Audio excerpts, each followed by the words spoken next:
Varbaş Çarpel Medya izleyicileri, bu pazarda Mehmet Gül'le birlikte haftanın olaylarını sizler için yorumlamaya çalışacağız. Mehmet Herame. Görmendi abi. Sevgili Çarpel Medya izleyicileri, gerçekten çok önemli günler. Hem bölgede hem Türkiye'de önemli günler yaşıyoruz. Çok önemli olaylar oluyor. Bir taraftan hayat pahalılığı, zamlar derken bir taraftan da hukukun tükendiği bir Türkiye'de her gün yeni bir hukuksal olay, hukukun artık kullanıldığı, hukukun veya şöyle diyeriz militan hukukçuların oluştuğu ve hükümetin emrinde, eskiden derlerdi ki hukukçuların veya mahkemelerin verdiği kararlarda Türk milleti adına, şimdi artık o da kalktı. Sadece sarayın adına verilen kararlarla karşı karşıyayız. Bunlara baktığımızda birazcık size geçen hafta yapamadık programı, biliyorsunuz, bayram dolayısıyla. Haftanın Kürdistan'ın 4 parçasında Kürtlerle ilgili önemli gelişmeleri söyleyeceğim. Birincisi, Irak'ta önemli bir gelişme oldu. Bu, biliyorsunuz, Irak'ta Şii mezhebine bağlı Feyli Kürtler var. Bu Feyli Kürtler 300 bin civarında oldukları tahmin ediliyor. Tam kesin bir rakam yok ama 300 bin resmi rakam yok, ama resmi olmayan rakamlara göre 300 bin civarında oldukları söyleniyor. Ve bunlar Saddam döneminde vatandaşlıktan çıkarılmıştı. Kürdistan Bölgesel Yönetimi'nin mücadelesiyle Irak devleti artık bu konuyu gündeme aldı ve Feyli Kürtlerin de mağduriyetlerinin giderileceğini söyledi. Bunlar Bağdat'ta ve çevresinde yaşıyorlar, diğer illerde yaşıyorlar. İran'da, Rojalat'ta da biliyorsunuz, biz daha önceki programlarda Mehmet'le beraber konuşurken anlatmıştık. Yani ABD İran'a bir mektup yazdığını söylüyordu. İran hayır, böyle bir mektup elimize geçmedi diyordu. Nihayet o mektup açığa çıktı. Evet, Trump İran'a bir mektup yazmış.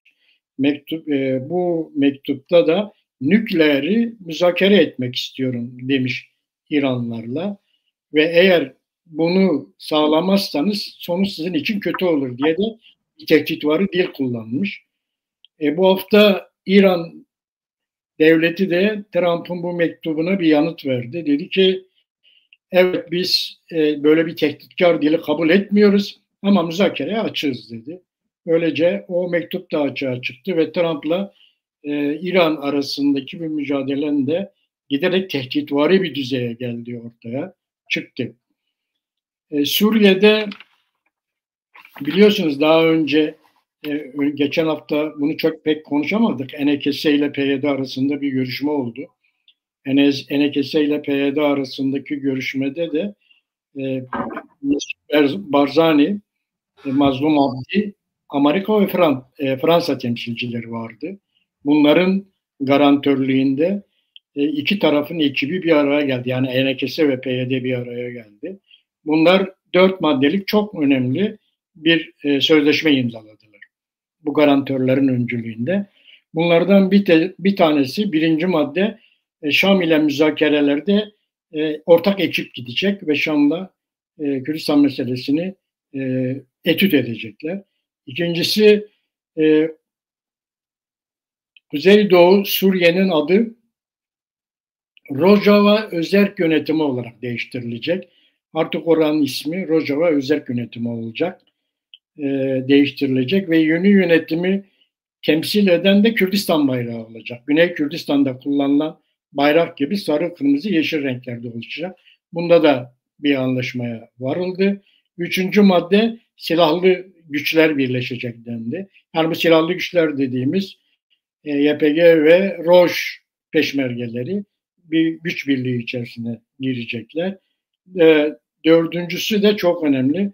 Bölgeye siyasi sistem olarak da federal yönetim olacak şekilde bir karar aldı. Bu 4 tane çok önemli bir karar ve bunun garantörleri de başta söylediğim gibi Mesut Barzani, Mazlum Abdi, ABD ve Fransa olarak açıklandı.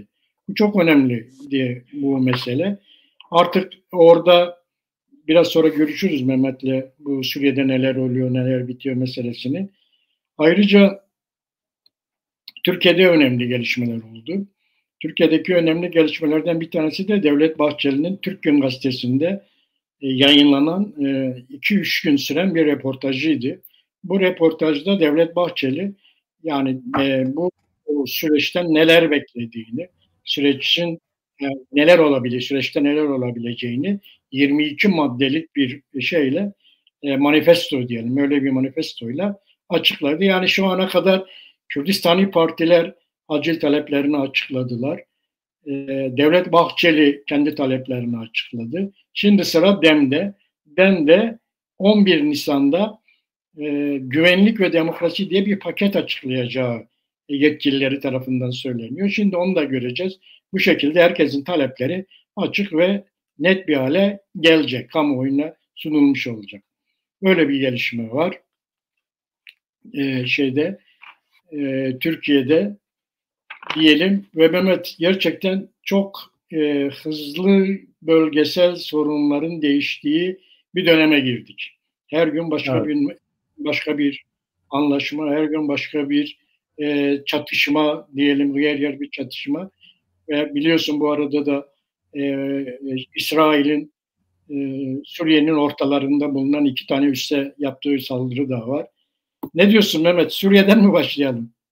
Evet abi, başlayabiliriz oradan. Evvela ben de senin gibi bu Güneybatı ile Güney arasında Amerika ve Fransa'nın huzurunda ya da şahitliğinde yapılan görüşmede çıkan kararlar gerçekten tarihi nitelikteki kararlardır. Evet. Bunu zaten Nevroz'da da görmüştük. Hatırlıyorsunuz, o zaman da konuşmuştuk. Güneybatı'da bugüne kadar olmayan şekilde hem bir Nevroz kutlaması var hem de oradaki sahiplenilen bayrak ve flamalar bir ulusal kimlik düzeyindeydi. Yani milli zihniyetten hareketle kendisini gösteren bayraklardı. Evet. Bu önemliydi.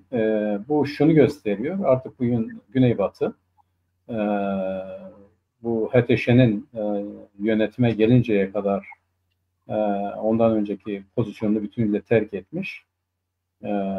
PYD, YPG artık Güneybatı'ya özgü ve uluslararası ilişkilerini kendi öz kimliğinden hareketle sürdüren ve ona göre de hareket eden Güney ile görüşmeleri de bu çerçevede gerçekleşiyor ve gerçekten de Güneybatı hareketi olarak örgütleniyor, şekilleniyor. O çok önemlidir.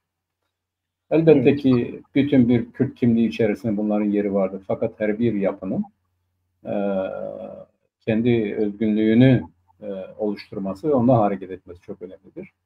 Bağlayıcı, herkesi kapsayıcı bir takım görüşler, semboller, düşünceler vardır. İşte PYD, YPG buna dahil oldu. Artık böyle görmemiz gerekiyor ve bu çerçevede muamele yapmamız lazım.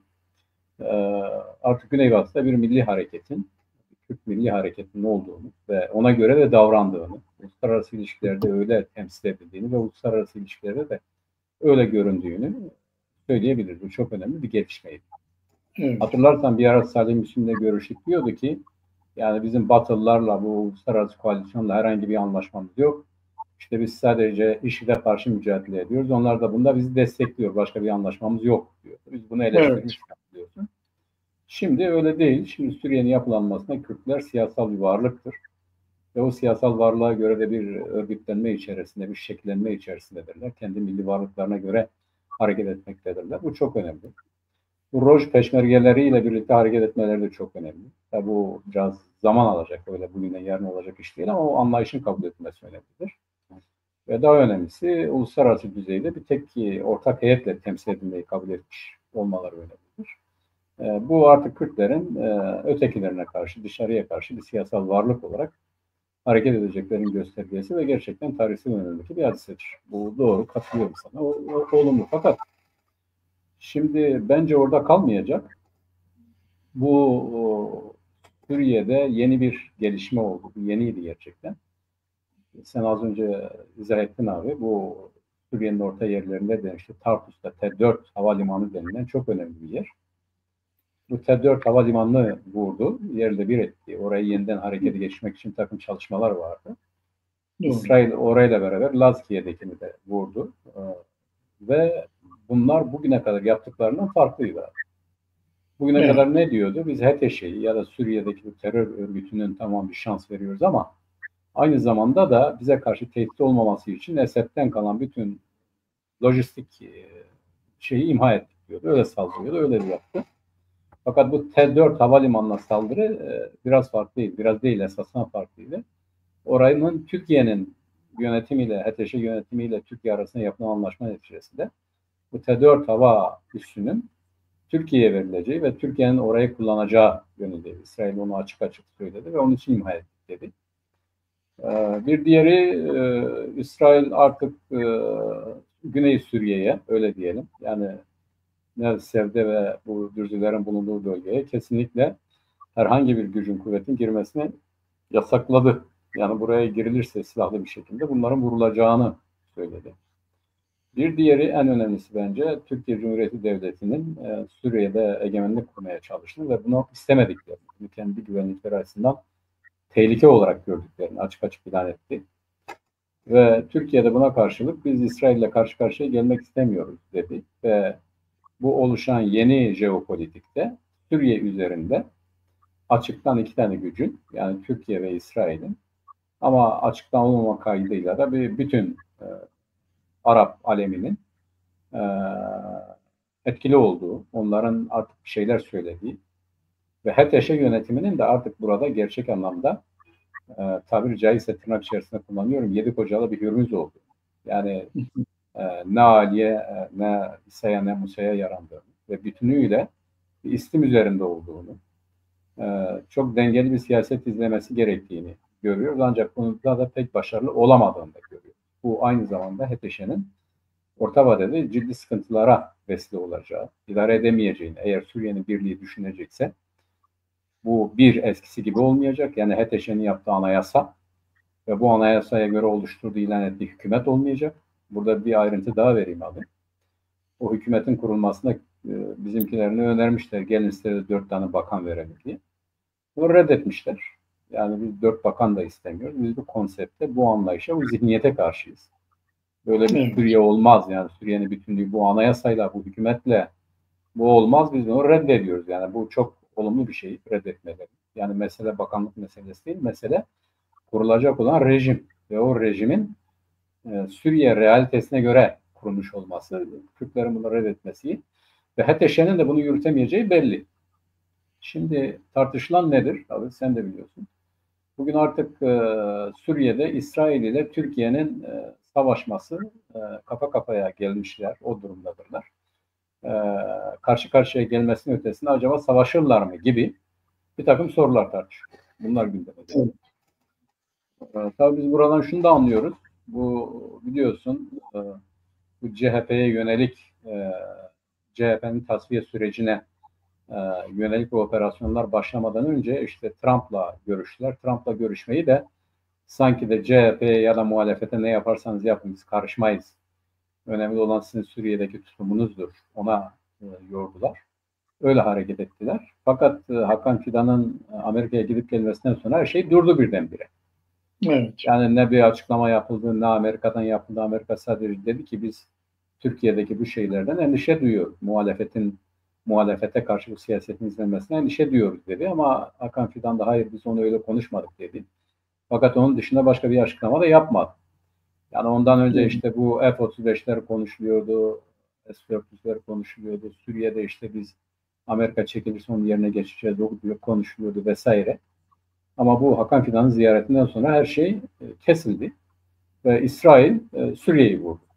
Demek ki Amerika Birleşik Devletleri de Türkiye'nin Suriye'de bir zamanlar Trump'ın dediği gibi dostça olmayan egemenlik kurdu. O dostça olmayan bir takım şeyler konusunda Türkiye uyarılmış. Ve İsrail de bunun Amerika izin vermese İsrail zaten yapmaz böyle bir şey. Ya da onun da haberi vardır. İsrail de fiilen harekete geçti ve orada Türkiye'nin yerleşmesi muhtemel hava üssünü imha etti.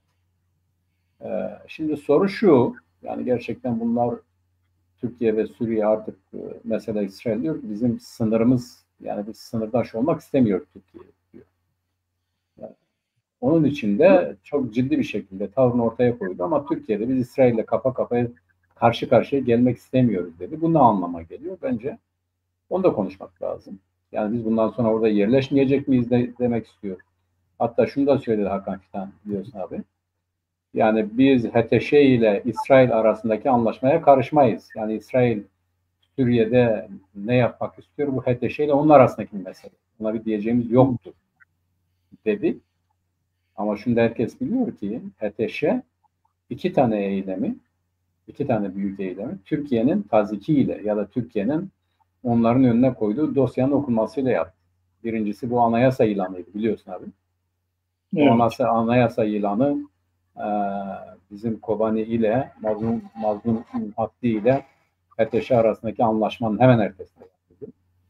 Diğeri de bu hükümet ilanıydı. Dikkat edersen bu hükümetin yapılandırılması ve ilanı tam da Türkiye Cumhuriyeti Devleti'nin zihniyetini yansıtıyor.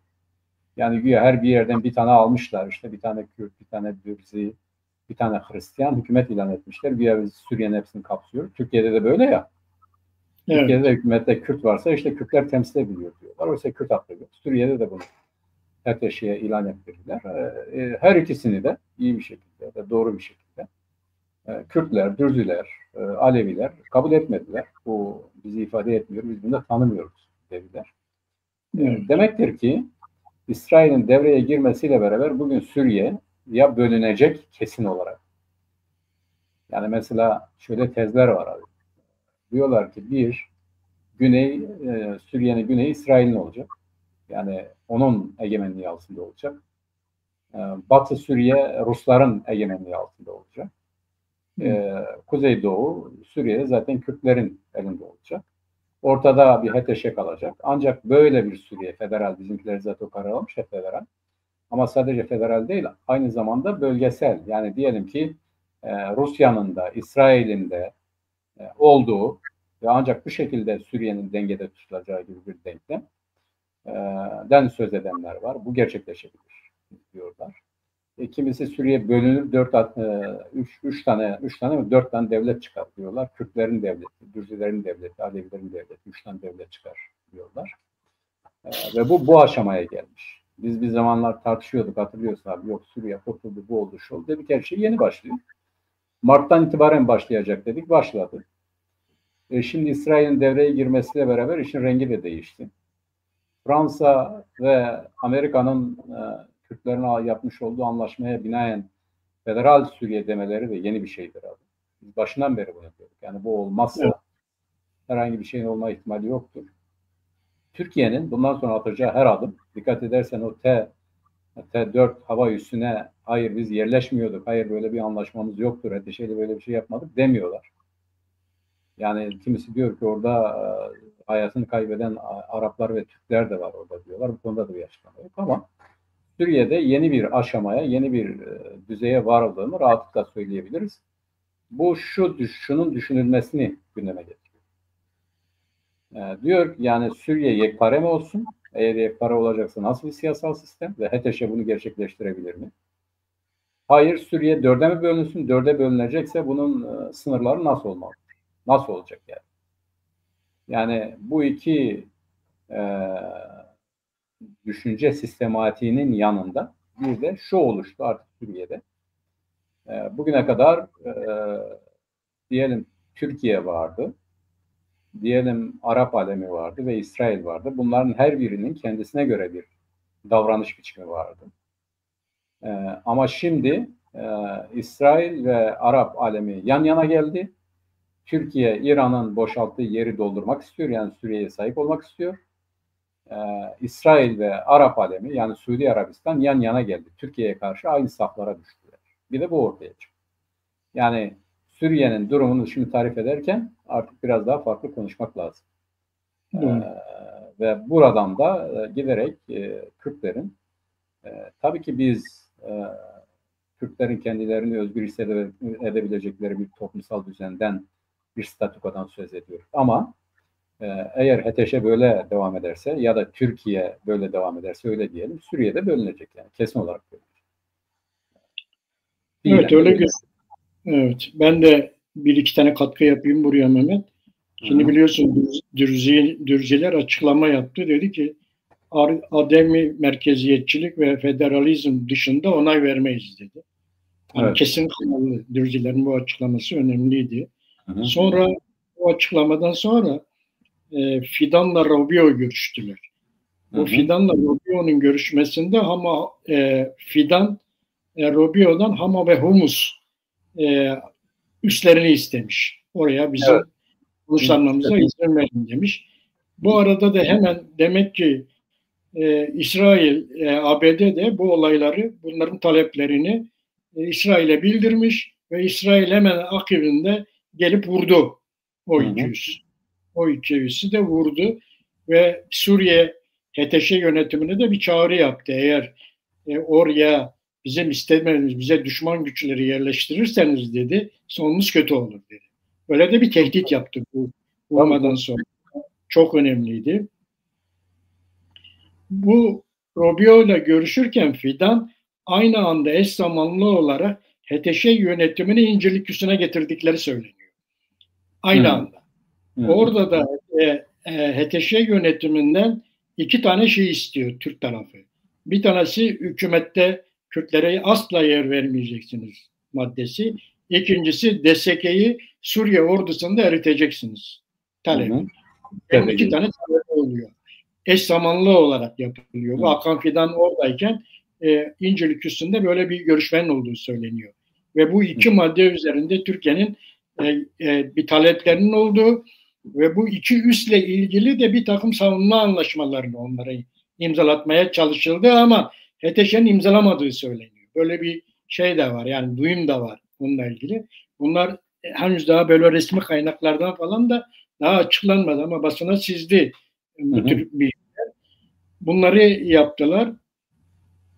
Tabii daha önce biliyorsun Mazlum Abdi ile Şam yönetimi arasında bir anlaşma imzalanmıştı. Gene ABD'nin garantörlüğünde. 10 Mart'tı sanırım, 8 maddelik evet. Bir anlaşmaydı. 8 maddelik, evet. Bu anlaşmanın gereği olarak Halep'te Kürtlerin yaşadığı Eşrefiye ve Şeyh Mahsud mahallelerinden çekildi DSK. Oradan çekildi. Evet, evet. Orada bir silahlı güç bulunmayacak. Benim okuduğum kadarıyla çekildi ama orada herhangi bir silahlı gücün de bulunmaması şartıyla çekildi. İkincisi, bunun çekilmenin karşılığı da Kürtlerin Afrin'e geri dönmesiydi. Onunla ilgili bir çalışma oldu. Afrin'de ondan eş zamanlı olarak, yani bu Eşrefiye ve Şeyh Mahsud'dan çekilmeye zamanında aynı anda da bir gelişme oldu orada da. Orada Afrin'de 360 küsur köyü var. Afrin. Bu 360 köye de Kürtlerin yerleşimiyle ilgili karar alındı. Oranın yöneticileri de açıklama yaptı. Artık Kürtlerin dönmesi için hiçbir neden yok. SMO buradan çekildi. SMO yok burada. Artık biz varız burada. Ve burada Kürtler yaşıyor. Daha önce buradan 600 bine yakın Kürt'ün göç ettiği tahmin ediliyor. Bu Kürtler Afrin'e yerleşecek ve onlara çağrı yapıyoruz. Dönün dediler. Artı yine o anlaşmanın gereği olarak Afrin'de tutuklu bulunan Kürtlerin serbest bırakılması meselesiydi. Şimdi onu da ele aldılar orada. Kurban Bayramı'na kadar Afrin'deki Kürt tutuklular da serbest bırakılacak. Böyle bir gelişme oldu Mehmet. Orada bu Afrin'de arasındaki böyle bir görüşme oldu. Evet. Bu durumda bir de bu Alevi sivillerin öldürülmesiyle ilgili, katledilmesiyle ilgili de uluslararası kuruluşlardan açıklamalar geldi. Ve HTŞ yönetimi bunu kabul etti. Evet dedi, böyle bir şey olmuştur ve biz bunları cezalandıracağız dedi. Böyle de bir gelişme oldu. Biliyorsun bunlar evet. Basında konuşulan şeyler. Evet. Ekleyeceğin bir şey var mı Suriye meselesine? Yok, ekleyeceğim bir şey yok. Bu Şeyh Mahsud ile yani bu Halep'teki 2 tane Kürt mahallesi çok eskiden beri orada Kürtlerin olduğu yerler. Eşrefiye ile Şeyh Mahsud. Şeyh Mahsud ile Eşrefiye mahalleleri çok eskidir. Halep biliyorsunuz bir zamanlar Kürtlerin yoğunlukta olduğu bir şehirdir. Ve en zaten eski mahallesi. Evet, evet. Yani o işte Halep, yani o zaman Kürtlerin egemenliğinde En olan bir yer. sosyetik mahalle olduğu söyleniyor. Evet, doğrudur abi. Zaten Evet. oradan Esed çekilince aynen bu Kamışlı'da olduğu gibi Esed oradaki kontrolü oradaki PYD'lilere bıraktı. Yani Eşrefiye ve Şeyh Mahmut'taki Kürtlere bıraktı. Kürtler de bu HTŞ'nin gelmesiyle beraber anlaşma yaparak teslim ettiler HTŞ'ye. Yani Evet. o zamandan beri süregelen bir onlarla bir anlaşması var. HTŞ de orada Kürtlere dokunmadı zaten. Fakat Doğru. bu Afrin meselesi doğru. Biraz bir ilerleme var ama ben Türkiye'nin o konuda ciddi sıkıntılar çıkaracağını düşünüyorum hala. Olabilir. Yani bu daha epeyce su kaldırır. Fakat İsrail'in devreye girmesiyle beraber, yani her ne kadar İsrail ile Türkiye arasında ben bir sıcak savaşın bugünden yarına olabileceği kanaatinde değilsem de, ancak İsrail'in Suriye'nin hava sahasını kendisi açısından açık, başkalarına yasak hale getirmesiyle beraber, az önce de söyledim, yeni bir dönem başladı. Artık Türkiye orada istediği gibi hareket edemeyecektir. Yani Amerika, İsrail demek sadece Amerika Birleşik Devletleri değil, Batı'dır aynı zamanda. Evet. Aynı zamanda. Bu Suriye'de HTŞ'yi kendisine getirirse, yani HTŞ'yi Suriye'nin gerçeklerine göre hareket etmesi gerektiği inancına vardırırsa bir şeyler olabilir. Aksi takdirde ben Suriye'nin artık iflah olabileceği konusunda biraz daha eskisine göre daha az o şekilde düşünüyorum. Bence belki de sağlıklısı budur. Yani Suriye'den 4 tane toplumun kendi kendisini idare ettiği bir devletin, bir düzenin çıkması herkesin yararına olabilir diye düşünüyorum. Doğrusu o. Tabii yarın biliyorsun önemli bir görüşme var. Netanyahu ile Trump ABD'de yarın görüşecekler. Evet, Bu evet. üslemin vurulmasından sonra ilk şey bu. Hı İlk hı. görüşme bu. İki taraf da açıklama yaptı. Yani biz Suriye'de Türkiye tarafı dedi İsrail ile buluşmak istiyoruz. İsrail tarafı da Türkiye ile buluşmak istemiyoruz diye. İki taraf da açıklama yaptı. Ve yarın Netanyahu ABD'ye gidiyor. Beyaz Saray'da Trump'la görüşecek. Büyük bir ihtimalle gündem de bununla ilgili.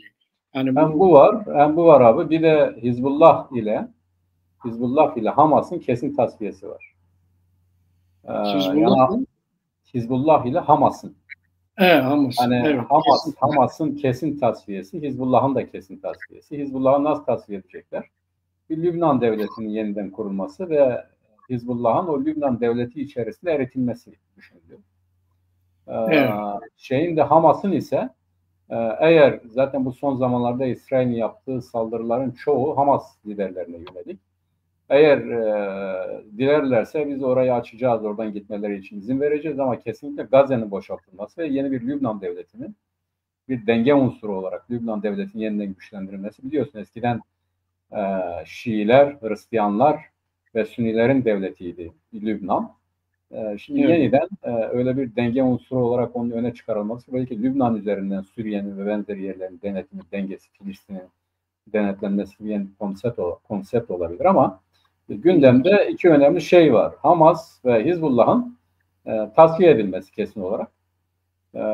Bunlar buna uygun, bunun gerçekleşmesi için yapılması gerekenlerin konuşulacağı bir olay olacak. Suriye'nin yanında. Yani. Evet. Yani açıklamalar bunu gösteriyor. Yani artık iki devletli bir Filistin meselesi bitti. Bunu öyle düşünmek lazım. Yani Kudüs merkezli iki tane devletin kuruluşu, o olay bitti. Gazze büyük bir ihtimalle bitti. Dikkat edersen bu konuda artık diğerleri pek bir şey söylemiyorlar. Türkiye bir şey söylemiyor. Evet. Uluslararası kamuoyu bir şey söylemiyor. Yani e, bu Trump siyaseti ve Netanyahu siyaseti Orta Doğu'nun yeniden bir statükoya bağlanması için iki tane önemli noktanın tasfiye edilmesi gerektiğini sürüyorlar, söylüyorlar, konuşuyorlar zaten. Bence Suriye, Lübnan ve ya da şöyle diyelim, Suriye, Hamas ve Hizbullah meselesinin görüşüleceği bir olay olacak ve tabii bundan sonra İran vardır. İran'da neler olabilir? Belki de şöyle olabilir. Mesela İsrail orada, ya biz İran'ı düşünürken bu Türkiye neden kendisini ortaya attı? Neden öne çıktı? Neden ya da ısrarla öne çıkıyor? Türkiye'de buna hevesli, bu da var. Herhalde bu konular görüşülecek diye düşünüyorum. Katılıyor musun? Ayrıca bir gelişme daha oldu Mehmet. Biliyorsun bu Irak'ta bir İran yanlısı Şiiler var, bir de Irak Evet, yanlısı Şiiler var. İran evet. yanlısı Şiiler bir açıklama yaptı. Çünkü onların şu anda o şeylerinin askeri güçlerinin Irak Haçlı hükümeti Haçlı Şabi'nin Irak ordusu içerisine yedirilmesiyle ilgili bir çalışmalar vardı. Onunla ilgili geçen programda bundan söz etmiştik. Onlar bir açıklama yaptı ve Türkiye'ye çattılar. Suriye'deki gelişmeleri Türkiye verdiği sözleri yerine getiremiyor diye Türkiye'ye çatıyorlar. Onların da yani İran yanlısı Iraklı Şiilerin de Türkiye'ye karşı bir şeyi var, tepkileri var. Tabii var. Çünkü İran zaten bugün Orta Doğu'da esasen kafa kafaya gelmiş İran ve Türkiye'dir. Her ne kadar birbirlerine bir şey yapmıyorlarsa da. Yani birinin çekildiği yere diğeri girmek istiyor. İsrail de buna karşı. Fakat Irak'taki Haçlı Şabi'nin de tasfiyesi bu Hizbullah ve Hamas'tan sonra sırada onlar vardır. Onlar da tasfiye edilecektir. Yani bu İran'ın iyice belli bir kıvama getirilmesi için Yemen'deki Tutsiler, Irak'taki Haçlı Şabi, Hizbullah ve Hamas'ın belli bir düzene sokulması lazım.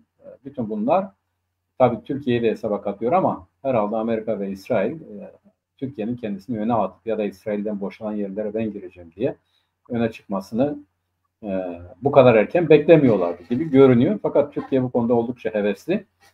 Ama içerisinde bulunduğu durum ile yani bu ona da geleceğiz abi.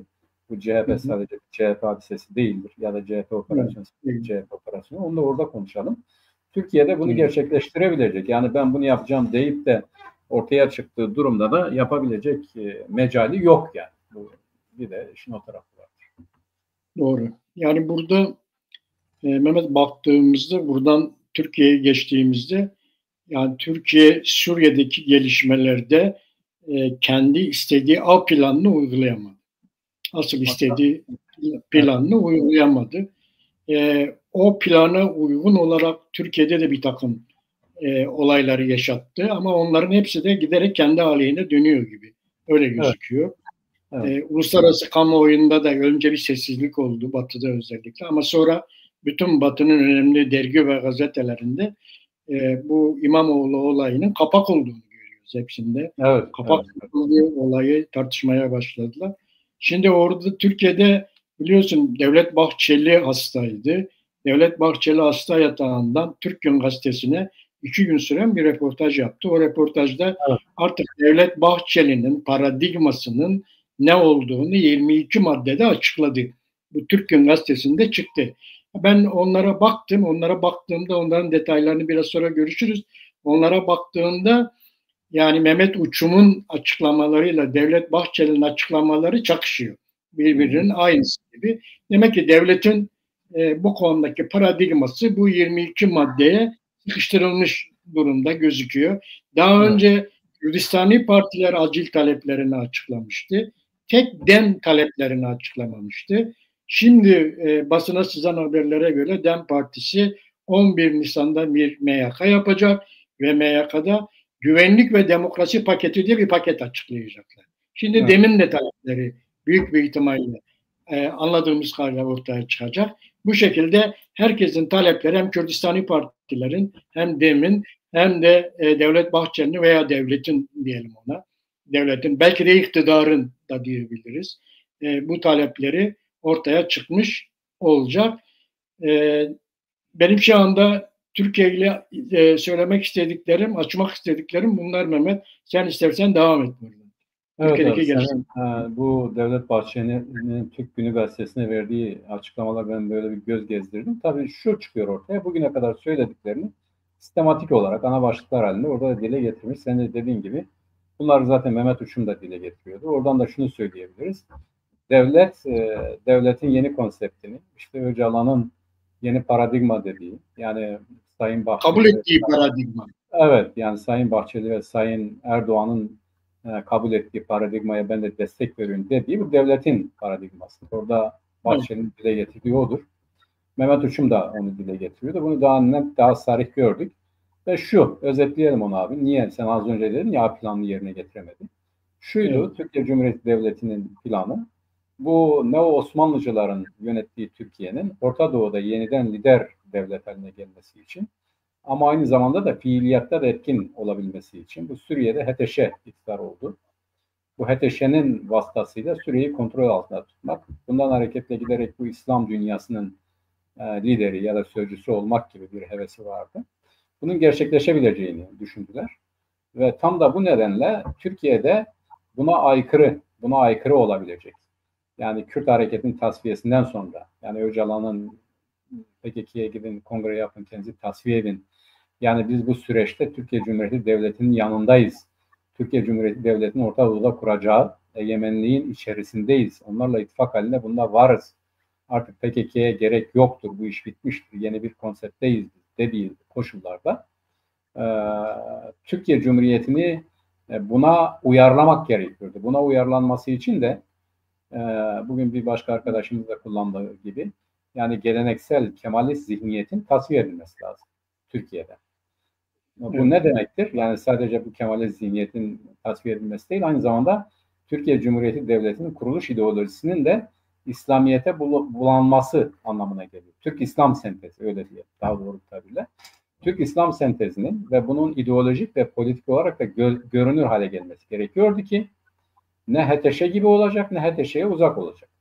Yani nasıl ki Suriye'de HTŞ İslam hukukundan esinlenen bir anayasa yaptıysa Türkiye Cumhuriyeti Devleti de yeni anayasasında işte şeyin olmadığı, laisizmin olmadığı, işte çağdaş medeniyet, Batı medeniyeti kavramlarının olmadığı, işte Türk milli değer ve özlemlerine dayalı bir anayasa gibi, onların da bizim işte yöneticimiz budur, Türkiye Cumhuriyeti Devleti'dir, hilafette gördükleri gibi o ideolojik yakınlaşmayı sağlamak için bunu Kürt hareketini İslami çerçevede yanına almak, ama Türkiye'de bunu gerçekleştiremeyecekleri CHP gibi kesimleri de tasfiye etmek ya da budamak, buna uygun hale getirmek yönündeydi.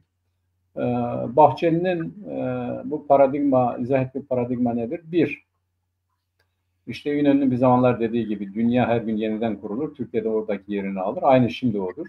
Dünya Orta Doğu'da yeniden kuruluyor, Türkiye'de ondaki yerini almak için hazırlanması lazım. Bunun içinde işbirliğini sağlaması lazım. Bunun içinde siyasal, senin az önce de söylediğin, konuştuğumuz hadise bu Devlet Bahçeli'nin konuşmasına öne çıkarılacak 22 tane ana başlık. Yani siyasal partilerin Türkiye Partisi olması, Türkiye'nin milli birliği ve bütünlüğü için çalışması, bütün siyaseti bunun üzerinde yapması, tek devlet, tek millet, tek bayrağa sahip çıkması, işte kendi kongrelerinde İstiklal Marşı söylemesi, Türk bayrağını asması gibi uzat yani bugüne kadar karşılaştığım her şey böyle hareket eden bir Türk toplumu, bir milli toplum, milli Türk toplumu ve iç bütünlüğünü sağlamış. İçeride işte biz de bazı şeyler talep ediyoruz, biz de işte diyelim Kürtler olarak belli haklarımızı istiyoruz diyenleri ortadan kaldırmak aynen öyle de diyor. Diyor ki kültüralist taleplerin bile gereksiz olduğu çok önemli.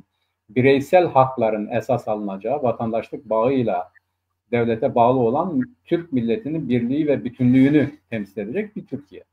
Ancak böyle bir Türkiye Orta Doğu'da hem kendisini tartıştırmayacak hem de ileriye doğru bir hamle yapacak. Şimdi bu paradigma, bu hayata geçti mi? Az önce de senin dediğin gibi abi, eğer bu A planı gibiyse bunu bütünüyle rafa kaldırmamışlar. Yani mesela hala şeyi istiyorlar, hala tasfiyesini istiyorlar, bunu şunu vesairesini falan filan. Rafa kaldırmamışlar. Fakat bunun harekete geçebileceği ya da kuvveden fiile inebileceği zemin kalmadı. Öyle diyelim. Yani diyelim Türkiye neden zemin kalmadı? Bir, Suriye'deki hareketlilik bunun önemli bir verisi. Henüz bütünüyle bu ideolojiye, bu düşünceye, bu konsepte kapanmamış olmasa da önemli oranda kapandı. Neden? Kürtler artık orada Öcalan'ın dediği bizi bağlamıyor dediler. Sadece demediler, buna uygun da davrandılar. Artık bir iradedirler, bir olgudurlar, bir siyasal varlıktırlar. Kürtler olarak vardırlar. Silahları külahlarda vardır, uluslararası ilişkilerde vardır. Buna uygun anlaşmalar da yaptılar. Birincisi bu. İkincisi, Türkiye Cumhuriyeti Devleti içerisinde Kürtler, yani Öcalan'ın çağrısıyla biz de buna uyarız diyen Kürtler, Nevroz'da gördük ki millet olarak hareket eden bir kütleyi eritememişler. Yani o millet şöyle diyor, bu bir taktiktir, olur mu öyle şey diyor, biz haklarımızdan vazgeçmeyiz diyor. Vazgeçmediler diyor. Burada da iş yürümedi. Üçüncüsü CHP'ye yönelik hem İmamoğlu'nun diplomasını iptal etmek, hem gözaltına almak hem de CHP'ye kayyum atamak gibi çılgınca bir projenin bugün itibariyle yeni kongresinde yapan CHP'nin, yeni kurultayında yapan CHP'nin bu süreci de akamete uğrattı gördük. Neden böyle oldu abi? Onu görelim. Dikkat edersen aynen bu İstanbul seçimlerinde aynı zarftan çıkan 3 tane oyu sayıp birini tekrarlatmak gibi. Hatırlıyorsun. Yani İstanbul Büyükşehir Belediye Başkanlığı Meclisi için ve ilçe belediyeleri için kullanılan oyları kabul ettiler. Ama İstanbul Büyükşehir Belediye Başkanlığı için kullanılan oyları yeniden saymadılar, yeniden seçime gittiler. Düşünebiliyor musun? Aynı zarfta çıkan 3 oyun birini kabul etmediler. Yani böyle bir şey. Yani böyle bir absürtlük, böyle bir akla ziyanlık nerede olabilir? İşte Türkiye'de oluyor. CHP buna itiraz edemedi. Yani bunu kuzu kabul etti, yeniden seçimlere gitti. Şimdi ne yaptılar? Bu İmamoğlu'nun diplomasını kaldırdılar. Yani yetkisi olmayan bir makam bir araya geldi, bunu kaldırdı. Yani herkes diyor ki Allah, yani neden? Yani bu senin işin değil, bunu nasıl yapabiliyorsun? İşte yaptı. Adam gözaltına aldılar ve tutukladılar. Bir de hani buraya da kayyum atayacaklar diye terör örgütünde iltisaklı, hani bu kent uzlaşısının başı örgüt kurmuş. Terör örgütü kurmuş, onun yöneticisi rüşvet ve yolsuzluk yapmak, işte azınlık olduğu halde Kürtleri çoğunluk haline getirmek için eylem yapmak. Biliyorsun bu da artık resmi hal aldı savcının iddianamesinde. Değil mi abi? Yani evet. Savcı Kürtlerin İstanbul gibi bir yerde meclise girmesini suç saydı abi. Bunun artık varakası var. Yani bunun belgesi var. Hani diyorlar ya, var mı bunun belgesi? Evet var. İmamoğlu'na sorulan soruda Kürtler vasıtasıyla sen çoğunluğu sağladın. Yani bunu suç haline getirdiler. Bunun varakası da var. Şimdi fakat ne yaptılar bakalım? İmamoğlu'nun yardımcılarını Şişli Belediye Başkanlığı, evet sen terör örgütüsün diye onun yerine kayyum atadılar. İmamoğlu'na dediler ki sen terör örgütü değilsin, sen devam edebilirsin dedi.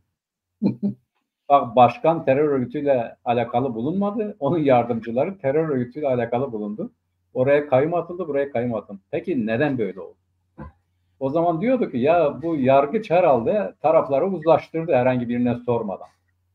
Ya da o kitlelerin sokağa çıkmasıyla beraber, o hoş bir tesadüf tabii, kitleler sadece CHP'nin çağrısıyla değil. Bu toplum o kadar çok büyük bir baskı altındaki CHP'nin sokağa çıkmasını fırsat buldu.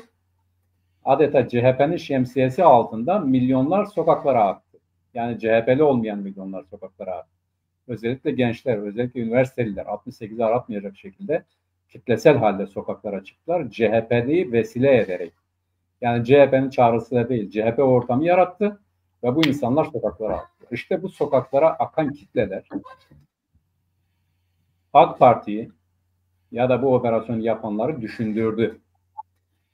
Yani eğer İmamoğlu'nun yerine de kayyum atarsak, CHP'nin başına da kayyum atarsak zaten harekete geçmiş olan bu kitleleri önlemenin bir imkanı yoktur.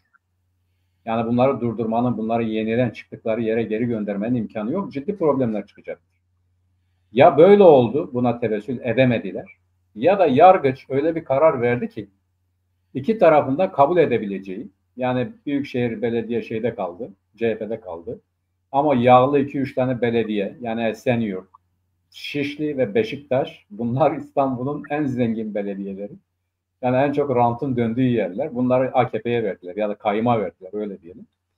Ve böyle bu kararla beraber ikisi de bu karar neticesinde olduğu yerde kaldı. Fakat şimdi şu kaldırılmadı abi, dikkat edersen. Ekrem İmamoğlu'nun terör örgütü lideri, o kurulan örgütün lideri olduğu konusunda savcı itiraz edeceğim dedi. Evet. Şimdi o duruyor, o askıda. Askıda. CHP de hala sokaklara çıkmaya devam ediyor. Bu kurultaydan sonra da yine Ankara'da meydanlara çıktı. Çıkmaya devam edeceğiz dedi. Seçimlere kadar, sandık kuruluncaya kadar devam edeceğiz dedi. Bu nedenle AKP'nin tabii ben AKP ile Bahçeli arasında fark olduğunu düşünüyorum. Yani devlet ile AKP'nin arasında bir fark olduğunu düşünüyorum. Onu da sonra izah edeceğim. Şimdi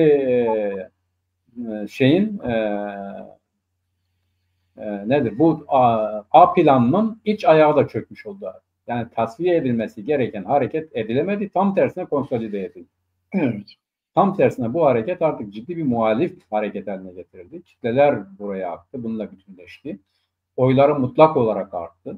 Konsolide oldu. Özgür Özel kendi iç muhalefetini bastırdı. Ekrem İmamoğlu tartışmasız başkanlık adayı oldu. Fakat bir şey daha oldu. O olan şey de şudur. Artık Mansur Yavaş ikinci başkan adayı değildir. artık Özgür Özel'dir. Özgür Özel dışında, yani İmamoğlu olmazsa Özgür Özel olacaktır. Mansur Yavaş da tasfiye edildi. Yani CHP kendi iç muhalefetini de tasfiye etti. Aynı zamanda olası sağ kanattan bir Cumhurbaşkanı adayını da tasfiye etti. Ve A planının A, B, C, D, E şıkları çöktü. Yani şimdi şu anda AKP ya da iktidar ya gerçekten devam edecek eğer buna kuvvet bulursa. Çünkü devlette de ciddi farklılaşmalar oldu. Yani o hakimin o kararı vermesi AKP'nin, iktidarın talimatıyla ise zaten o hakim şunu görmüştür. Demek ki gücü yetmiyor. Yani orada diğerlerine bir kötü örnek olmuştur o. Yani herkes, yani biz bunu söylediğimize göre düşünmez de herkes diyor Allah böyle saçmalık mı olur? Yani bir zarftan çıkan 3 oydan biri kabul edilmemesi ne kadar saçma ise, terör örgütü iddiasından yardımcıları tutuklandığı halde başkanla böyle bu iddiayla tutuklanmaması da ilginç bir şeydir. Yani böyle bir şey olabilir mi?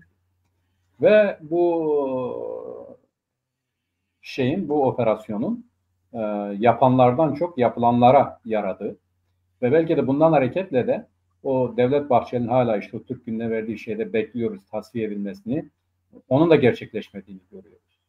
Yani eğer bu operasyon başlatılmamış olsaydı, Kürt hareketindeki tasfiye gündemde kalmış olsaydı, o hep tartışılsaydı, CHP'ye dokunulmasaydı belki olabilirdi ama ondan hareketle o süreç de durdu. Yani böyle bir ortamda, böyle bir konjonktürde Kürt hareketinin ben hiçbir şey istemiyorum, kültüralist haklar da istemiyorum, devlet babayla bütünleşiyorum, devlet ne derse ben oyum diyecek zemin de ortadan kalktı. Yani hangi devletle bütünleşiyoruz?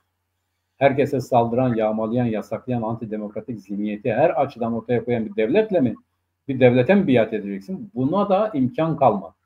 Yani bu taşı kim kaldırdıysa kendi ayağına vurdu. Öyle diyor. Doğru, öyle gözüküyor Mehmet. Hı. Burada yani CHP'yi aşan bir halk hareketi, daha doğrusu öğrencilerin başlattığı bir hareket gerçekleşti. Aslında CHP'nin de beklemediği belki şeydi ama CHP çabuk organize oldu bu konuda. O hareketin içerisinde yer aldı ve hareketi kendi lehine dönüştürebildi. Bir de bir gelişme oldu Mehmet, onu atlamayalım. Bu süreç meselesi var ya Türkiye'de, bu süreç meselesine Doğu Perinçek de katıldı. Dedi ki Doğu Perinçek açıklama yaptı. Ya dün ya bugündü bir açıklaması var. Diyor ki kesinlikle bu süreç desteklenmeli ve artık medyada Abdullah Öcalan'a bebek katili denilmemelidir. Ayıptır dedi. Artık bu mesele kalktı ortadan dedi. Doğu Perinçek de bu süreç meselesine katıldı artık. O da tabii. İlk günden beri öyleydi abi. İlk günden beri onu söylüyordu zaten. Evet. Öcalan bizim adamımızdır diyor. Diyordu, evet. Aynen öyle diyordu. Şimdi artık daha açıktan bunu açıkladı. Yani kesinlikle biz bu süreci destekliyoruz ve Abdullah Öcalan'a artık bebek katili denilmemelidir dedi. Aydınlık'ın manşetini gördün mü İmamoğlu ile ilgili? Görmedim. Dedi ki Amerika Birleşik Devletleri'nden beni kurtarın diyor. Yani bunu manşet yaptı. Manşet yaptı. Tabii yani İmamoğlu Amerika'dan beni kurtarın. Amerika'dan imdat istiyor. Bunu manşet yaptı ya. Allah şimdi, Allah. Tabii şimdi bir film vardı adı Başkan Babanın Bütün Adamları diye bir film vardı. İşte bu süreçte onu görüyoruz. Yani devlet babanın siyasetine yürüyenlerin rafine olarak sürecine çıktıklarını da görüyoruz. Yani kimdir bunlar dediğimizde hepsini görüyoruz. Yani Devlet Bahçeli, Mehmet Uçum, Abdullah Öcalan, Doğu Perinçek ve burada yine devlet babanın adamları olduğundan ya da o kulvarda olduğundan emin olduğumuz vardı bir vatandaş. O diyor ki ben o kanaatteyim zaten. AKP ya da işte Tayyip Erdoğan devletin bu konseptine tam olarak uymuyor. Neden uymuyor? Çünkü her şeyi biz yapıyoruz ama gelecekte bize yer yok diyor. Yeterince bir güvence yok. Onun için AKP bu konuda sorun çıkarmaya devam ediyor bana göre. Evet. Yani bu Kürt hareketinin, daha doğrusu PKK'nın tasfiyesinin ve ondan sonra kurulacak olan devletin, o mantalitenin AKP açısından kabul edilebilir bir yapı olmadığı AKP'nin davranışlarından ortaya çıkıyor. Erdoğan davranışlarından ortaya çıkıyor. Bu bir ara böyle ikna olur gibi oldu ama yine de bakıyorsun Yani pek şey değil, o konuda devlet içerisinde de bu paradigmanın gerçekleşmesi açısından atılacak adımlar konusunda AKP hepsine ikna olmuş değil yani. Öyle görüyorum. Değil. Evet, doğru. Aynen, ben de öyle görüyorum. Aynı zamanda Mustafa Karasu bir açıklama yaptı bugün. O kendi yaptığı açıklamada da bize verilen sözler yerine getirilmedi diyor. Ve biz daha fazla getirilmedi. Biz daha fazla bekleyemeyiz diyor. Bize verilen söz şuydu: Abdullah Öcalan partinin tasfiyesini açıklayacak. Biz kabul edeceğiz. Ondan sonra Abdullah Öcalan'ın umut hakkı gerçekleşecek ve İmralı'da onun daha rahat olabileceği bir ortam oluşturulacaktı diyor. Bu oluşturulmadı diyor. Bu oluşturulmadan da bu şey ilerlemez diyor. Açıklıyor onu. Şöyle okuyalım onu abi. Efendim? Onu şöyle okuyalım. Eğer CHP bu böyle kaynayan kazanın kaldırılan kapağı gibi sokaklara dökülen halk muhalefeti olmasaydı o açıklama yapamaz. Evet. Öyle okuyan. Yani devlet içerisinde bu konsepte karşı Devlet Bahçeli'nin açıklamış olduğu, Kürt hareketinin tasfiye edildiği, bütün bu farklılıkların olduğu Türkiye'nin yekpare hale getirildiği konsept eğer tutmuş olsaydı Karasu açıklamayı yapmayacak. Öyle olmasa da yani. Ama Doğru. şimdi öyle olmadığı için o açıklamayı yapıyor. Zaten şunu biliyoruz. Kürt hareketi de öyle demeyelim. Yani bugün bu PKK hareketi ya da DEM, her neyse o hareketin içerisinde de bir gerçekten devletin kanatlarından birine ve ötekine yakınıyor. İşte Demirtaş içeride. Niye? Seni başkan yaptırmayacağız dediği için. Ama biat etti. Biat ettiği halde hala oradadır. Dikkat eder. O doğru yani. Yani devlet zaten yapmayacak. Devlet de şunu diyecekti. Bunu kullanalım, belli bir mesafe alalım. Aynen bu Hendek operasyonlarında olduğu gibi. Yani dağda imha edemediğimizi kentlerde yakalayıp imha edelim. Bunu nasıl ki birilerine yaptırdı ise PKK'ya yaptırdı bunu yani. Yani devlet kendi operasyonunu onlara yaptırdı. Şimdi de aynısını yapacaktı. Ama bu sefer bunu gerçekleştirmek isteyen kesimlerin CHP'yi de işin içerisine katması, yani orayı hallettik sıra buradadır diyerek hareket etmesi hesap kitabı alt üst etti. Yani kendi altların ne kadar boş olduğu ortaya çıktı. Bu muhalefetle beraber devletin buna karşı olan kanadı da örgütlendi. O Karasu'nun o açıklamayı yapmasının nedeni de budur. Yani bu şey devleti, bu işte millici devletin egemen olamayacağını gördü. O şekilde bir açıklama yaptı. Tabii şimdi DEM'i göreceğiz. Mehmet 11 Nisan'da DEM Güvenlik ve Demokrasi Paketi adı altında bir paket açıklayacakmış. Basından öğrendiğimiz kadarıyla. Şimdi bu paketin içeriği ne olacak? Bunu göreceğiz. 11 Nisan'da bu çıkacak ortaya. Orada asıl mesele daha büyük boyutlarıyla tartışılmaya başlanacak. Çünkü Devlet Bahçeli devletin paradigmasını açıkladı. Daha önce Mehmet Uçum açıklıyordu. Devlet Bahçeli de 22 maddeyle, Türk Gün Gazetesi'nde çıkan 22 maddeyle devletin paradigmasını bu süreçten beklentilerin neler olduğunu açıkladı. Daha çok da siyasi partilerle ilgili açıklamasını yapıyor. İşte siyasi partiler Türkiye Partisi olacaklar. Hiçbir zaman Türkiye'nin dışında başka bir konuyla ilgilenmeyecekler. Partinin yapacağı bütün etkinliklerde İstiklal Marşı ve Türk bayrağı çekilecek. Bunlar söylenecek. Bu da demokrasi olacak. Yani. Evet, ve bunu bir de daha ötesine gidiyor Mehmet. Çoğulcu demokrasi diyor. Yani Devlet Bahçeli'nin anladığı çoğulculuk şu. Ben o metni okuduğum zaman gördüm. Devlet Bahçeli'nin çoğulculuktan anladığı işte Türkiye'de yaşayan etnik ve dini kimliklerin hepsi Türk olacak. İşte bu çoğulculuk olacak. Herkesin Türkleşmesi çoğulculuk olacak. Devlet yani, Bahçeli çoğulculuktan anladığı çok kişinin siyaset yapmak. Doğru. Yani birden fazla kişinin siyaset yapabileceğini söylüyor.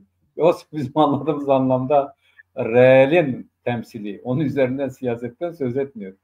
Şimdi abi demin ne diyeceği aşağı yukarı belli. Bir, diyecek ki Öcalan tasfiye kararını açıkladı. Siz hukuksal konudaki düzenlemeyi yapmadınız. Evet. Yani diyecek bu hukuksal düzenleme yapılsın ki ikinci aşama gelsin. Ama Bahçeli ne diyor? Siz kendinizi bitirin ki hukuksal aşama gelsin diyor. Bunun ipuçlarını söylüyorlar. Yani evet.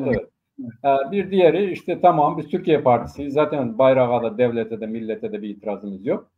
Ama biz de aynı zamanda işte demokrasi istiyoruz. Burada da farklı kesimlerin hakları var. Onların tanınması lazım. Ya bunu söyleyecek, başka ne söylesin?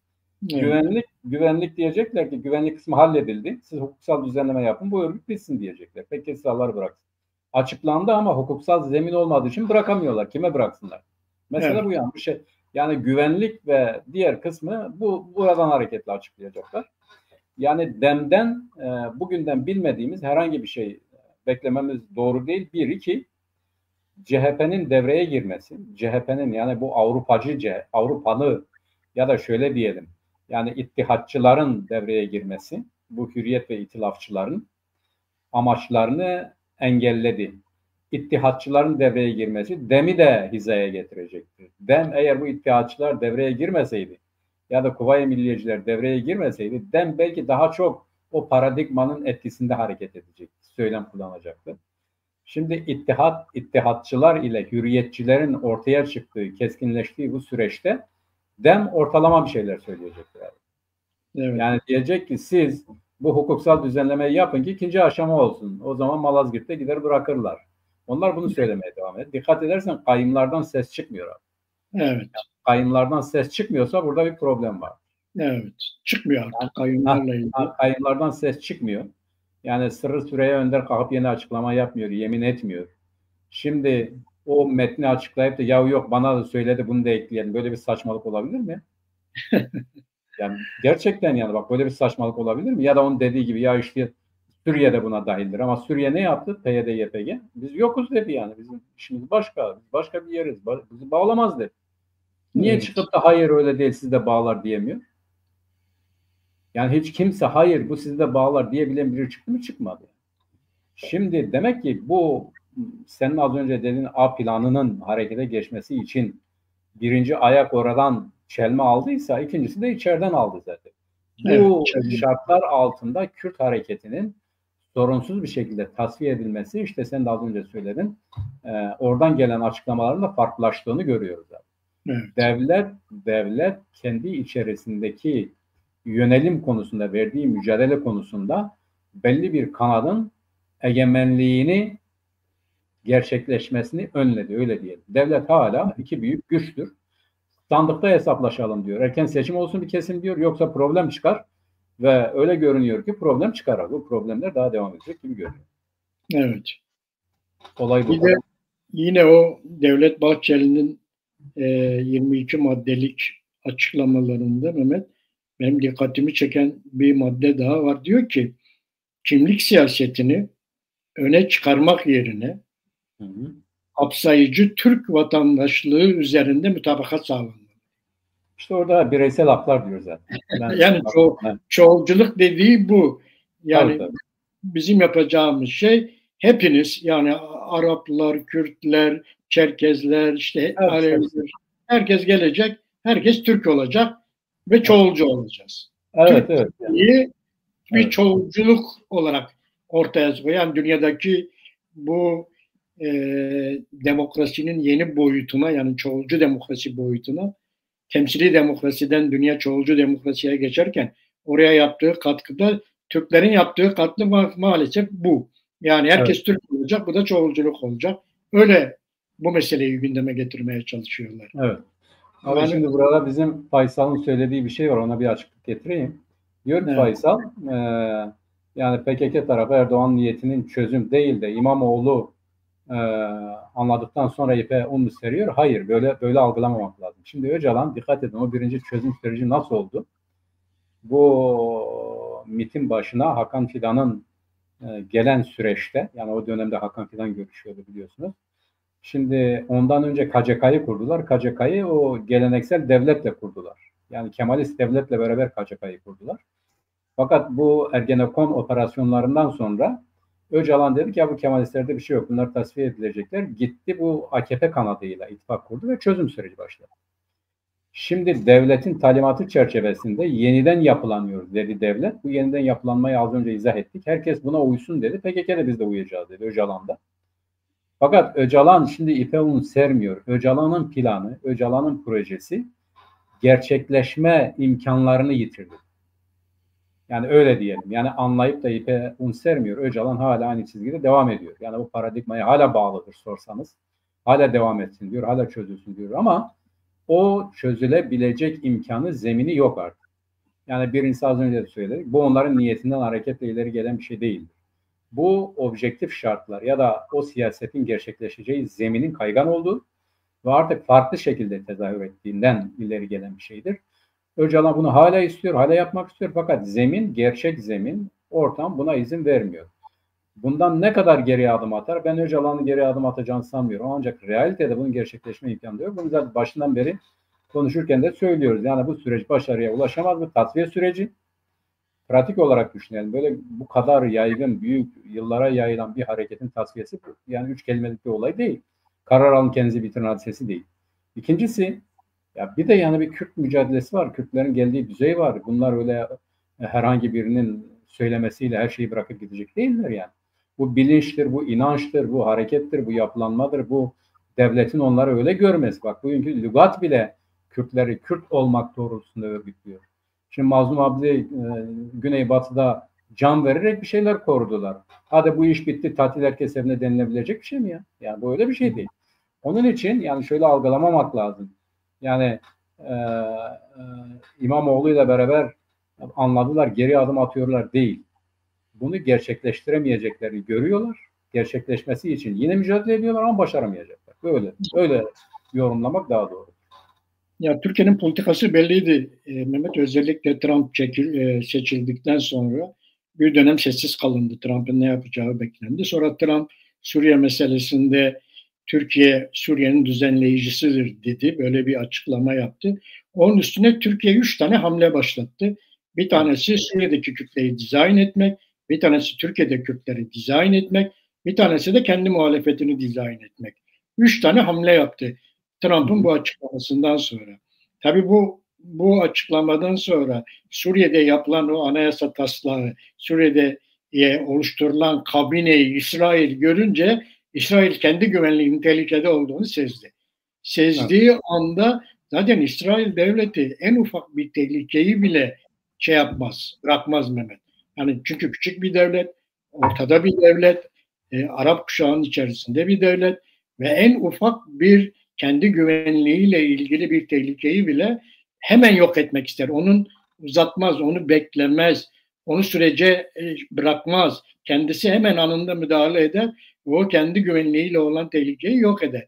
Ve İsrail'in bu son Suriye'de 2 tane üssü vurmasıyla birlikte, HTŞ'ye gözdağı vermesiyle birlikte, yani İsrail düşmanlarının ülkeye sokamazsın demesiyle birlikte durum çok farklılaştı.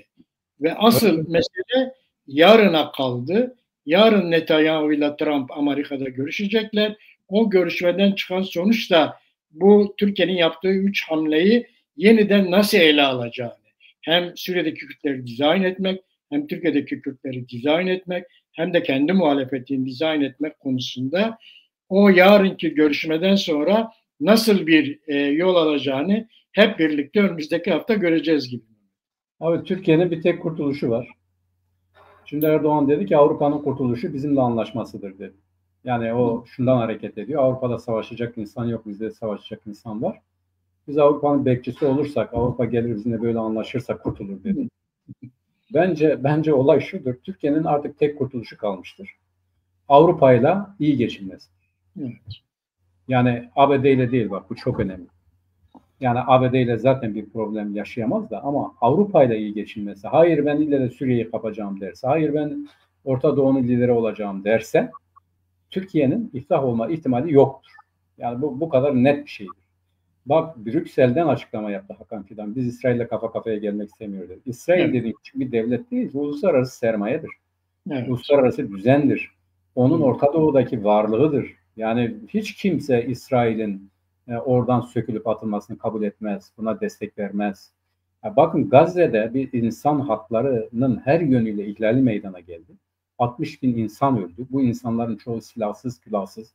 Çoğu çocuk. Uluslararası düzeyde İsrail'e bir yapma diyen çıktı mı hala diyemiyor. Ve İsrail açık diyor. Yani bizim planımız ne? Gazze'yi boşaltacağız. Hamas'ı ve Hizbullah'ı bitireceğiz. Buna yönelik neler gerekiyorsa biz görüşmeye varız. Bunu destekleyen herkese de karşıyız, vururuz diyor. Vurdu da. Ve Türkiye'ye de bunu söylüyor. Yani buraya girmeyeceksin diyor. İsrail'in bu tutumu sadece İsrail değil, uluslararası egemen düzeni, uluslararası sermayenin, büyük sermayenin çıkarlarının da İsrail şahsında gündeme geldiği anlamına geliyor. Şimdi ben görüşeceklerim ne tabii bana göre. Yani İran'a ilişkin daha somut şeyler görüşecekler. Bu Yemen'in tasfiyesi somut olarak görüşülecek. Yani Türkiye belki hiç gündeme gelmeyecek. Çünkü Türkiye az önce dedin yani dönüştürücü görüşme oldu diyor. O White'ın açıklamasıyla beraber o özel temsilcinin. Evet. Yani sevinmişti ya adam. Yani çünkü Türkiye şunu demişti. Biz sizin Suriye'de siz çekilirseniz ne istiyorsanız onu yapmaya hazırız. Ama gidin T4'e yerleşin. T4'e alın. Orada üst kurun. HTŞ ile anlaşma yapın. Demez ki Amerika. Yani evet. Böyle ortaya çıkınca da İsrail hayır dedi. Biz bunu dümdüz ederiz. Kabul etmeyiz dedi. Şimdi Türkiye'nin bunu gerçekleştirme imkanları yok. Bunu gerçekleştirme imkanları olmadığı gibi içeride CHP'yi yani gözüne kestirdikleri bu CHP'yi bile artık dizayn edemeyecekleri ortaya çıktı. Bunun için yeni bir hamle lazım. Bu hamle artık çok farklı düzeylerdeki bir hamle olacak. Yaparlar mı? Bilemiyoruz. Yapsalar başarırlar mı? Bilemiyoruz. Çünkü Türkiye'de artık devlet yani ittihatçılar ile itilafçılar ya da Türk İslam sentezcileriyle, Türk İslam siyaseti ile Avrupacı, Kemalist siyaset artık net bir kavşağa gelmiş. Ya sağa dönecek ya sola dönecek. Bunu nasıl yapacaklar? Yani buna karar vermişler ama birbirimizi temizleyerek mi bunu yapacağız? Bir ara Erbakan diyordu ya bu olacak ama kanlı mı kansız mı olacak diyor. Öyle değil mi? Yani evet. Erdoğan vasıtasıyla bunu kansız yaptılar. Şimdi Türkiye'nin geldiği kavşak böyle bir şeydir ve Kemalistlerin ya da Avrupacıların önünde bir tek şans var. Bir tek şans. Onlar için de ikinci bir şans yok. O da Kürtlerle anlaşmaları, Kürtlerin haklarını tanıyarak anlaşmaları ve buna göre yeni bir yönelim belirlemeleri. Hani Mustafa Kemal'in askerleriyiz, önümüze geleni keseriz demekle değil. Kimin askeri olursa olsun ama Türkiye'deki realitenin gelecek açısından belirlenmesi için Kürtlerin kabul edilip haklarını tanınmasından geçerli oldu. Bak AKP ve MHP bunu gördü. Dedi ki bunları yanımıza alalım. Böyle bir hamle yaptı. Bunlarsız olmaz dedi yani. Yani Kürt dediğin zaman Orta Doğu'dur. Orta Doğu'nu dizayn edeceksen, egemen olacaksın. Kürtlerle barışmak zorundasın. Türkiye'yi kuracaksan barışmak zorundasın. İran'ı kuracaksan barışmak zorundasın. Bu basit bir realitedir. Bugün Kemalistlerin önünde, CHP'nin önündeki çıplak gerçek budur.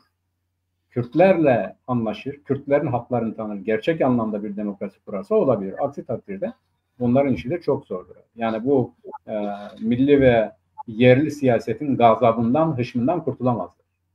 Böyle görüyorum. Doğrudur. Yani bu Devlet Bahçeli'nin çizdiği bir demokrasi modeliyle değil, bugün dünyanın kabul ettiği çoğulcu demokrasiyle eğer yol alabilirse yolu açılabilir.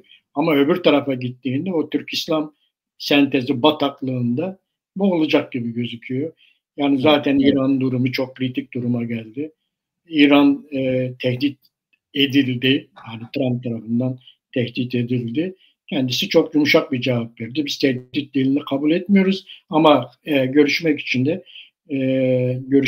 de kapılarımız açık dedi. Böyle bir açıklama yaptı. Ama artık İran'ın durumu çok kritik. Yani biliyorsun İran'ın yönetimi. Evet. İsrail'in Türkiye'ye yönelik bir suçlaması da Türkiye atom bombası yapmak istiyor diyor. Evet. Öyle bir suçlama da geldiği zaman çok kritik boyutlara gelir artık o şeyler. Türkiye Arap ülkelerinden de koptu. Arap ülkeleri Türkiye'ye yanaşmıyor. Mısır oradaki öncülüğü aldı. Türkiye'nin elinde bir Ürdün kaldı, bir Ürdün kaldı, bir de Lübnan kaldı elinde. Lübnan da aslında elinde değil. Bir Ürdün var elinde. Ürdün kralının da Trump'la yapılan görüşmede düştüğü hali hatırlıyorsun Mehmet. Abi Ürdün evet. İngiltere'nin Arap alemindeki büyük elçisidir. İngiliz kraliyet ailesinin Orta Doğu'daki valisidir. Evet. Yani Türkiye'nin egemenliğine girmesi falan filan mümkün değildir. İngiltere ne derse Ürdün onu yapar. Bir prensip bir krallık. Evet, yani Türkiye Araplara öncülük yapabileceğini, İslami açıdan girerek öncülük yapacağını düşünüyordu. Bunu da bu siyasal İslam'la modeliyle yapmak istiyordu. Bütün taraflarda siyasi İslam modeli çöktü. Yani her tarafta o siyasi İslam modeli. Türkiye bu siyasi İslam modeli üzerinden Araplara öncülük yapmak istiyordu. Araplar elinin tersiyle itti bunu. Zaten kendi öncülüklerinin Mısır olduğunu ilan ettiler. Bütün şu anda Arap ülkeleri Mısır'da toplanıyor, Mısır'da karar veriyor.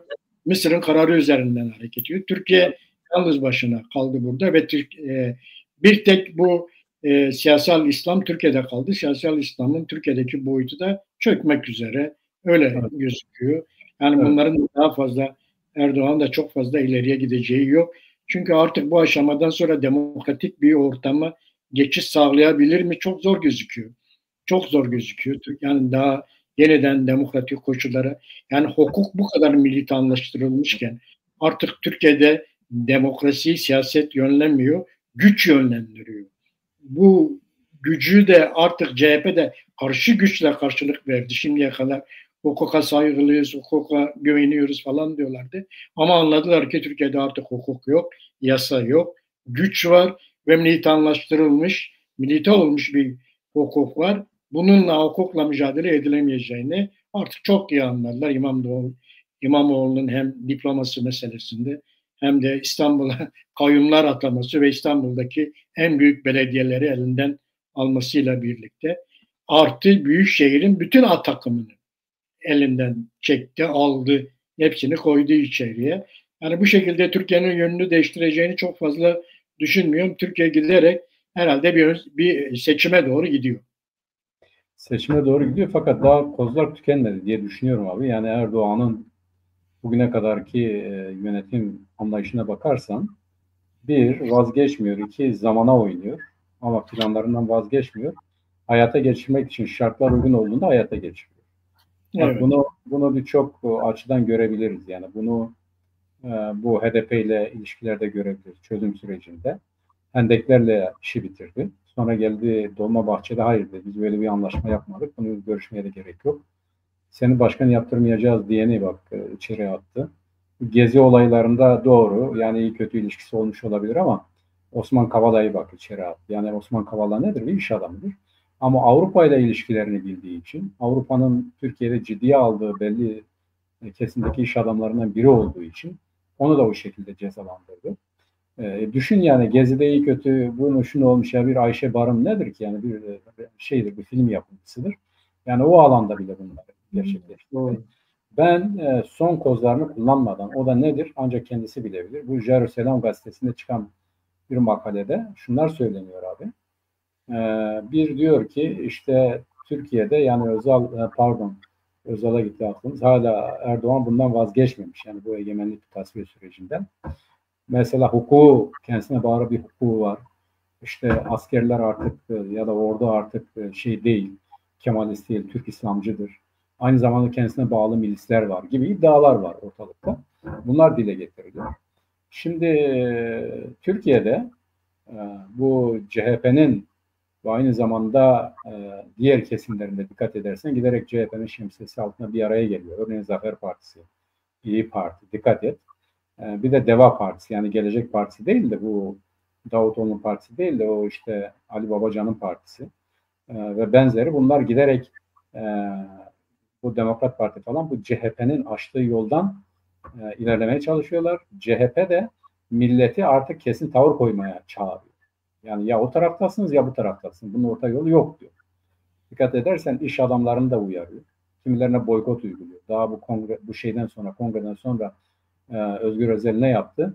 Doğuş grubunu, NTV grubunu, NTV grubunu boykot edin dedi. Yani Volkswagen'i, Skoda'yı, ondan sonra Audi'yi almayın dedi. Bu otomobilleri almayın dedi. Bu televizyonları izlemeyin, bu gazeteleri almayın dedi. Evet. Bu da devreye girdi. Mesela o boykotun nasıl sonuç verdiği, ne kadar işte caride, yani o günlük alışverişte ne kadar etkide bulunduğu 3-5 gün sonra ortaya çıkacak. Ama şimdiki verilere göre yarı yarıya azalmış yani. Yani evet, günlük ticari hacmi işte diyelim 50 milyarsa o 20-25 milyara düşmüş. Öyle görünüyor yani bu ayın ortalamasına baktığımız zaman. Bu da ciddi bir şeydir. O da yeterince bir organize olmadan yapılan bir şey. Şimdi CHP de herhalde bu ciddiyeti anladı ki Yani ya öleceğim ya kurtulacağım. Kurtulmak için direnmekten başka şansım yok dedi ama bakacağız yani bunun nasıl sonuçlanacağız. Sadece tek başına CHP değil, bir toplumsal muhalefet ve gerçek demokrasinin inşası için bir muhalefet bu işin altından çıkabilir ama aksi takdirde yeniden böyle grup çıkarları vesaire devreye girerse sıkıntı büyür diye düşünüyorum. Aynen öyle. Bir gelişme de senin demin bahsettiğin gibi Mehmet, e, derin devlet muhalefete bir tedbir yapıyor. Ve İyi Parti ile Zafer Parti'yi CHP'ye yanaştırıyor. Muhalefetin içine sokuyor. Dikkat edersen bu büyük bir tehlike. Kürtler açısından büyük bir tehlike. Tabii. Yani Dem Parti İyi Parti'nin ve Zafer Partisi'nin giderek muhalefet blokunun içerisine yerleştirilmesi Kürtler için büyük bir tehlike. Çünkü son günlerde bu muhalefet kanallarında İyi Partililerin temsilcilerinin Kürtlerle ilgili, Dem Parti ile ilgili, Kürtlerle ilgili söyledikleri yani çok kabul edilebilecek bir şeyler söylemiyorlar. Tabii. O yüzden buna da dikkat etmek gerekli. Yani CHP'nin muhalefetin içerisine İyi Parti ve Zafer Partisi bir de son bir parti daha yaptı. Anahtar Parti dedikleri.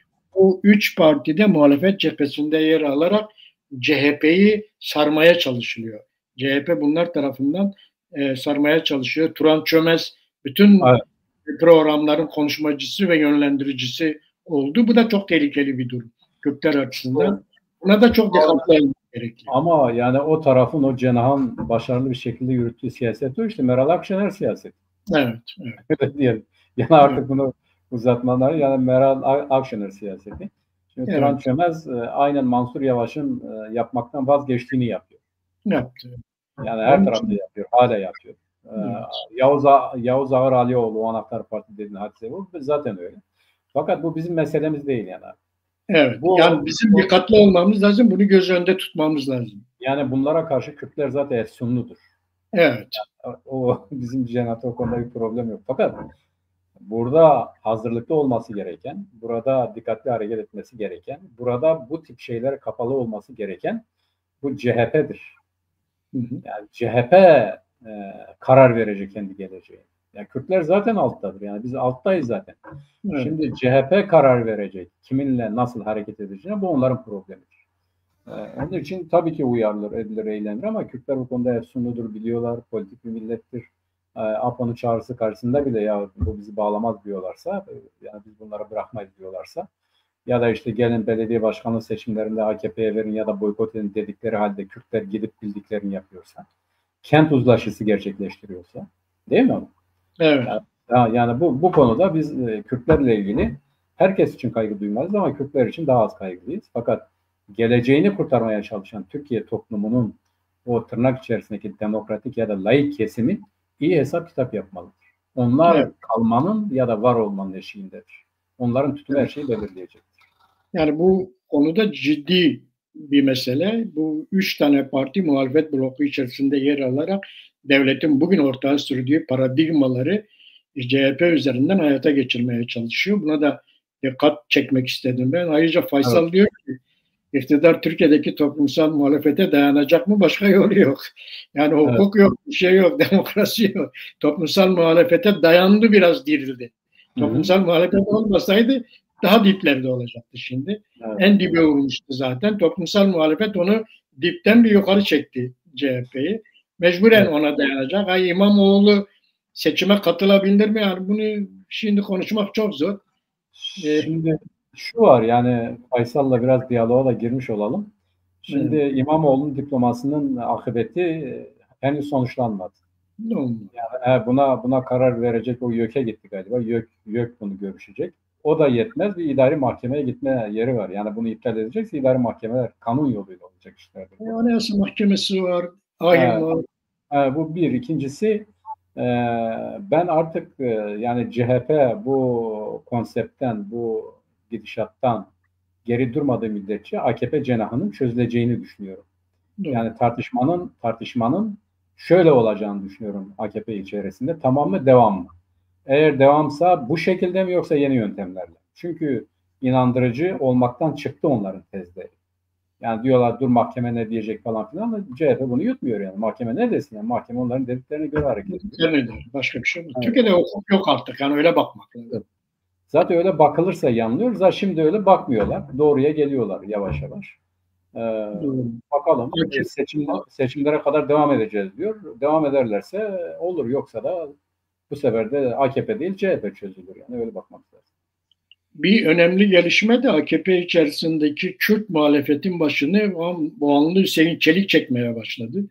Hüseyin Çelik bu ara çok sık bir şekilde çıkıyor ve evet. AKP içerisindeki bir Kürt muhalefet olarak çıkıyor.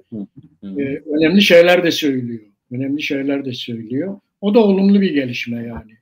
En azından öyle olacak. Öyle olacak abi. Yani başka bu işler şimdi nasıl ki mesela AKP'nin operasyonlar karşısında CHP içerisinde tartışmalar yürüyordu. Ama bu toplumsal muhalefet CHP şeyi bitirdi. Evet. Yani muhalefeti bitirdi. Muhalefet ne oldu? Uzlaşmak zorunda kaldı. O meclis sistemi falan filan da onu gösteriyor zaten. Evet. Özgür Özel'e karşı birinin çıkmamasını onu gösteriyor. Ufak tefek itirazlar oldu. O neydi? Bir tane artist vardı. Deniz Yedmiş'in yerine oynayan neydi? Onu canlandıran o herifin adı neydi? Onu unuttum ama. Onun dışında çok ciddi bir şey yok. Kılıçdaroğlu oradaydı. Hikmet Çetin oradaydı. Öymen oradaydı. Bütün eski başkanlar oradaydı. Tek aday dediler. Arkasında durdular. 1170 kişi oy verdi. Ve yani böyle önemli bir şey sağladı CHP. Konsolidasyon sağladı. AKP'ye kalmış yani. Bundan sonra hamle AKP'de. Ama AKP'nin yapacağı hamle çok az yani. Böyle gözüküyor. Yani Suriye'de hareket edemiyor. İçeride el kolu bağlandı. Uluslararası düzeyde bu sermaye konusunda işler kesat. Bu Mehmet Şimşek yurt dışına gitti. Tek başına gitti. Yani o bakımdan her şey AKP'nin zorda olduğunu ya da yükünün ağırlaştığını gösteriyor ama ne yapacak bilemiyorum. Evet, önümüzdeki hafta bunları hep görüşeceğiz. Mehmet, zamanımız da doldu. Bizim de hamle yapacak zamanımız kalmadı. Evet. Zamanımız doldu. Evet, Çarpel Medya izleyicileri, Mehmet Gül'le birlikte bu hafta gelişen olayları yorumlamaya çalıştık. Önümüzdeki hafta yeni konularla tekrar karşınızda olacağız. Şevvaş Mehmet. Şevvaş abi.